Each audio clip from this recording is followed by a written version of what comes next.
Hi. So I want to talk about these two nations, Israel and Palestinian.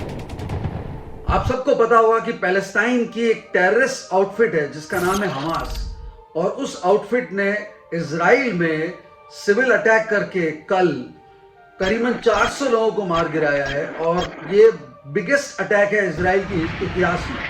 बहुत सालों बाद Israel पे attack हुआ, ऑलमोस्ट 50 इयर्स के बाद। और ये बहुत सरप्राइजिंग बात इसलिए है बिकॉज इस वक्त इजराइल इतनी पावरफुल नेशन है और उनकी सिक्योरिटी एजेंसी मोसाद इतनी काबिल है कि किसी भी टेरर अटैक को बहुत इजीली एंटिसिपेट कर सकती है और ट्रैक करती है। और इसीलिए उनकी सिक्योरिटी एजेंसी का सिस्टम जो है वो इजराइल को फुल प्रूफ बनाता है।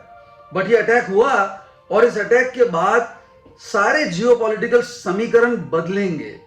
अभी हम एक वॉर से निकले भी नहीं है, जो है रशिया और यूक्रेन की वॉर, और इस वॉर को भी अभी अंजाम नहीं मिला है। और ये दो कंट्रीज की जो इस वक्त जो ये अटैक हुआ है, इसके रेपरकशंस मुझे लगता है फार रीचिंग होंगे, बिकॉज ये बड़ा मैसिव अटैक है। इंडिया ने उसको कंडेम किया है और दुनिया की हर कम्युनिटी ने इसको कंडेम किया, बिकॉज एक तो ये वायलेंस है और दूसरा ये इनोसेंट सिविलियंस पे है।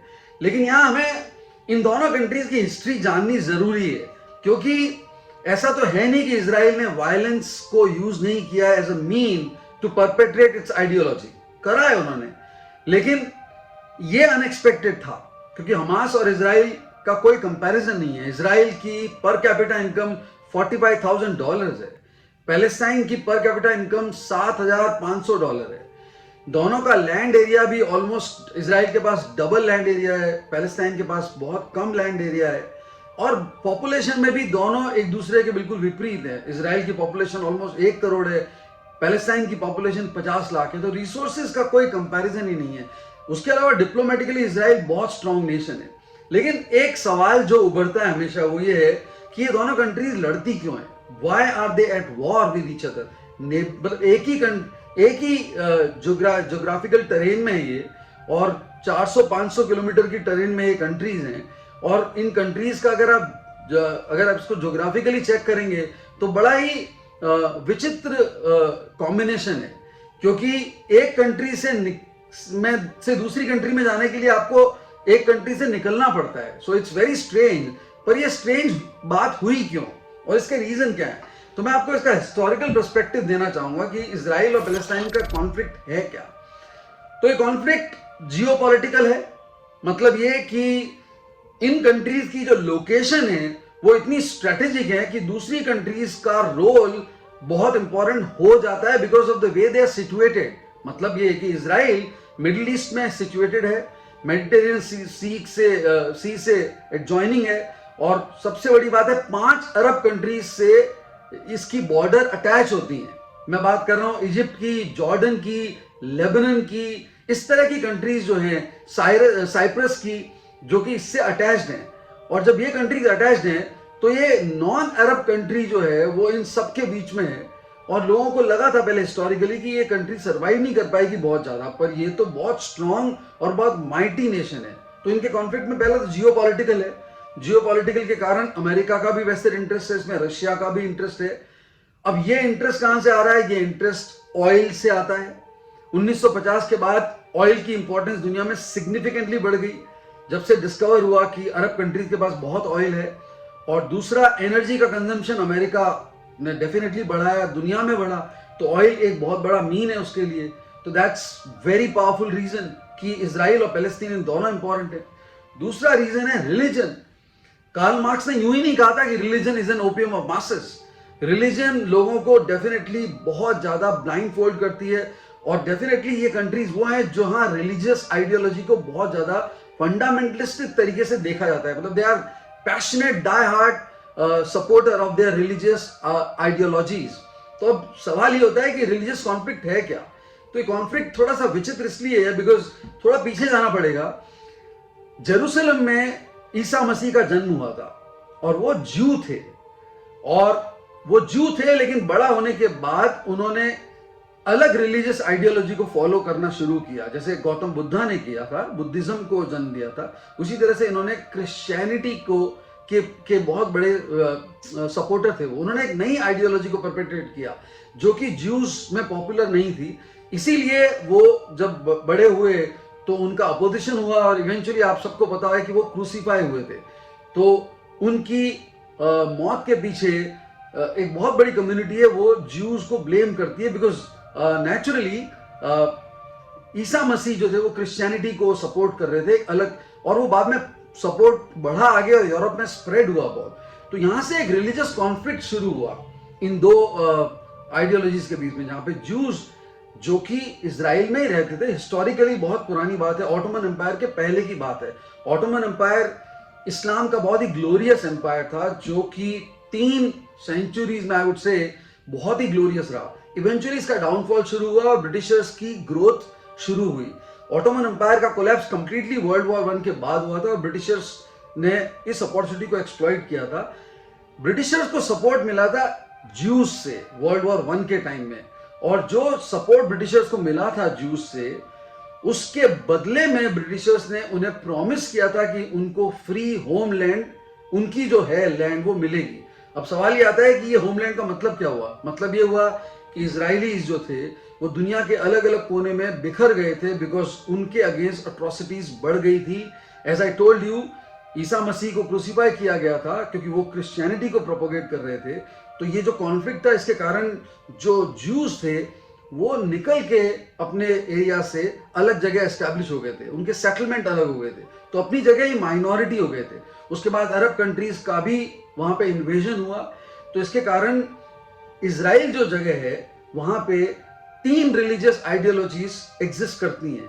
क्रिश्चियनिटी, अरब कंट्रीज की खुद की रिलीजियस फॉलोइंग के एग्जिस्टेंस की सिंबॉलिक प्रेजेंस है वहां पे, और तीसरा ज्यूज का खुद का एक सिंबॉलिक प्रेजेंस है। इन तीनों के अलग अलग नाम है और 37 किलोमीटर के रेडियस में इन तीनों के एग्जिस्टेंस को देखा जा सकता है। तो आप सोचिए, एक ऐसी कंट्री जहां पे 3 रिलीजियस आइडियोलॉजी को फॉलो करने वाले लोग और उनके एग्जिस्टेंस, तो नेचुरली वहां पे उनकी रिलीजियस डिवीजन होगा। और ये बहुत बड़ा रीजन है कि हर आइडियोलॉजी के सपोर्टर्स उस जगह को अपना बनाना चाहते हैं। ज्यूज फॉर नेचुरल रीजंस, क्योंकि वो वहां से आए हैं।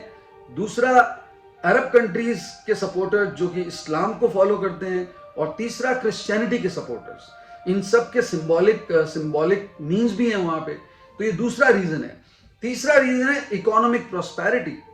बिल्कुल, क्योंकि लास्ट 50 साल में Israel economic point of view से बहुत प्रॉस्परस हो गया है, और डर या सोच लोगों की ये थी कि इजराइल तो एग्जिस्ट ही नहीं कर पाएगा बहुत जल्दी और अरब कंट्रीज इजराइल को नेस्त नाबूद कर देंगी। ऐसा हुआ नहीं, बिकॉज 7 सिस्टर्स से सराउंडेड एक छोटी सी कंट्री, इसकी बैरन लैंड थी, इनके पास रिसोर्सेज भी नहीं थे, लेकिन इनके पास मोटिवेशन टू सर्वाइव और डेडिकेशन, और ये कम्युनिटी जानी भी उसके लिए जाती है। अल्बर्ट आइंस्टीन जैसे लोग और बहुत सारे पॉपुलर लोग जो ज्यूज हैं दुनिया में, उन्होंने बहुत अच्छा काम किया है, क्योंकि बिजनेस फ्रेंडली कम्युनिटी है, बहुत पेट्रियोटिक है बहुत ज्यादा, और बहुत ज्यादा डिटरमाइंड कम्युनिटी है। तो इसके कारण ये बढ़ते गए। बैरन लैंड को इन्होंने अपनी ड्रिप इरिगेशन टेक्नोलॉजी से फर्टाइल कर दिया। डिफेंस इनका वीक था तो मोसाद क्रिएट कर दी। इकोनॉमिक प्रोस्पेरिटी बहुत ज्यादा है। कोविड के टाइम में इफ यू रिमेंबर, इन्होंने वैक्सीन खुद का बहुत जल्दी क्रिएट कर लिया था। That's the kind of community that we are talking about. और इसके कारण इन पे अटैक इतना बड़ा कोई सोच भी नहीं सकता। अब ये हमास कहां से आती है? तो हमास पैलेस्टाइन की एक आउटफिट PLO क्रिएट हुई थी 80s में, पैलेस्टीनियन लिबरेशन ऑर्गेनाइजेशन, जिसके बहुत बड़े लीडर थे यासर अराफात, जिसको इंडिया ने रिकॉग्निशन भी दी थी बहुत टाइम तक। वो इंडिया आए भी थे इंदिरा गांधी के टाइम में, और उन्हें बकायदा वेलकम मिलता था हमारा। और उसके बाद हमास एक आउटफिट क्रिएट हुई जब PLO वीक होता गया, और हमास का क्रिएशन हुआ इसी आइडियोलॉजी को प्रोपोगेट करने के लिए कि वो ज्यूज की एग्जिस्टेंस को मानते ही नहीं है। यहां मैं आपको बताना चाहूंगा कि ज्यूज को कॉर्नर वर्ल्ड वॉर 1 और वर्ल्ड वॉर 2 के बीच में भी बहुत किया गया, बिकॉज जर्मनी स्ट्रांग हुआ वर्ल्ड वॉर 1 के पहले, और वर्ल्ड वॉर 1 का नतीजा था कि जर्मनी वीक हुआ और हिटलर का जन्म हुआ। और हिटलर उन लोगों में से था जो ज्यूज को ब्लेम करता था for Germany's downfall for various reasons. World war 1 के जेनेसिस का रीजन भी वो ज्यूज को मानता था, प्लस रिलीजियस डिफरेंसेस बहुत थे। तो कॉन्सेंट्रेशन कैंप्स में बहुत सारे ज्यूज को मारा गया था। Lakhs and lakhs of Jews were killed. तो ये हिस्टोरिकल रीजंस है कि ये आपस में बहुत ज्यादा they have the spirit of animosity and antagonism against each other. तो इस बैकड्रॉप में जब 1950s के बाद यूएन के पास एक केस आया और यूएन ने इस केस को लिया कि इजराइल की रिकॉग्निशन दी उन्होंने और इजराइल को एक लैंड एरिया डेजिग्नेट किया गया और पैलेस्टाइन को एक लैंड एरिया डेजिग्नेट किया गया और जो जेरूसलम का एरिया था वो एक सेपरेट एरिया माना गया।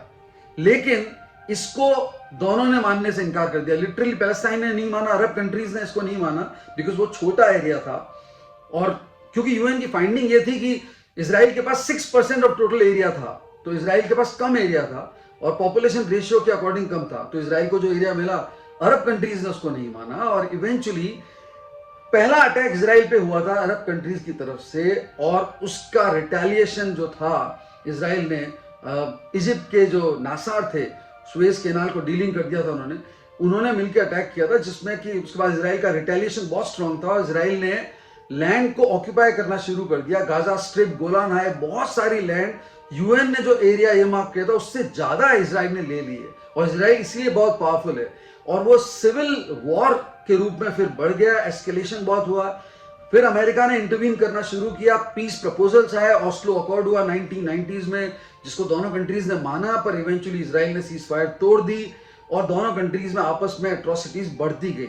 At the end of the day जब हम देखते हैं कि आज हम कहाँ एग्जिस्ट करते हैं तो पीस एक इल्यूजिव फिनोमिनन है, पहली बात।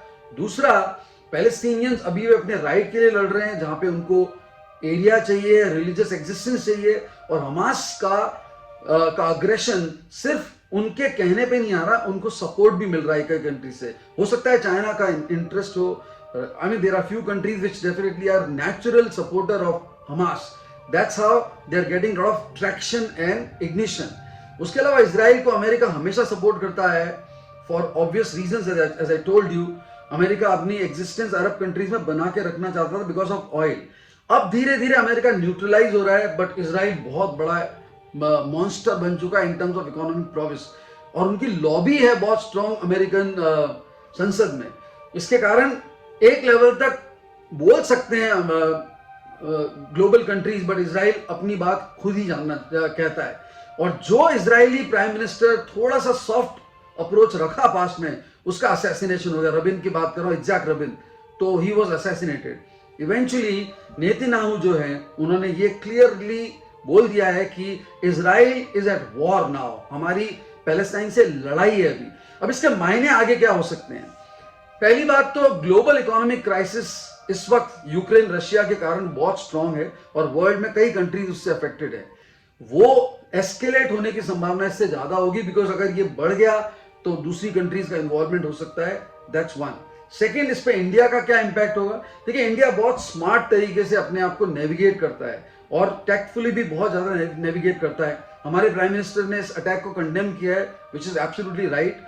तो मुझे लगता है इंडिया जियोपॉलिटिकली, ज्योग्राफिकली और इकोनॉमिकली बेटर पॉइज्ड है in terms of navigating and negotiating this kind of danger.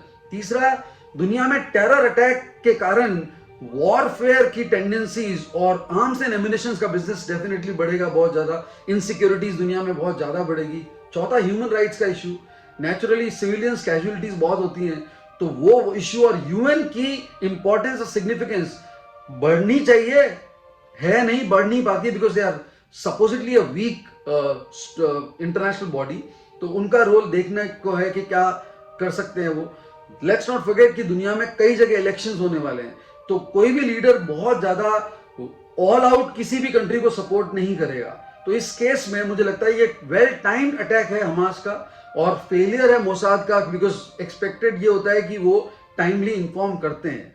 In that scenario I mean media has to play a very sensible role plus political I would say political moderation has to prevail so that negotiations and ceasefire internationally हो कहीं ना कहीं, because हो सकता है अगले साल Olympics हैं तो ये सब देखते हुए मुझे लगता है कि ये सिचुएशन को टालने की सारी कोशिश होंगी। आपको क्या लगता है कि ये इस तरह की जो लड़ाइयां बहुत सालों से, दशकों से चलती हैं, India Pakistan, north Korea south Korea, Israel Palestine, ये लड़ाइयां क्यों खत्म नहीं हो पाती है और इनके ट्रिगर्स क्या हैं? आपको क्या लगता है भारत का रोल क्या होना चाहिए? क्या दुनिया की इकोनॉमीज डिस्टर्ब होगी इससे? I would like you to write all that, अपने कमेंट सेक्शन में लिखें, इंटरेक्ट करें। If you feel that these videos are really helping you, please let me know, subscribe कीजिए, शेयर कीजिए इस वीडियो को और मुझे बताइए कि आपका ओपिनियन क्या है। Thank you so much.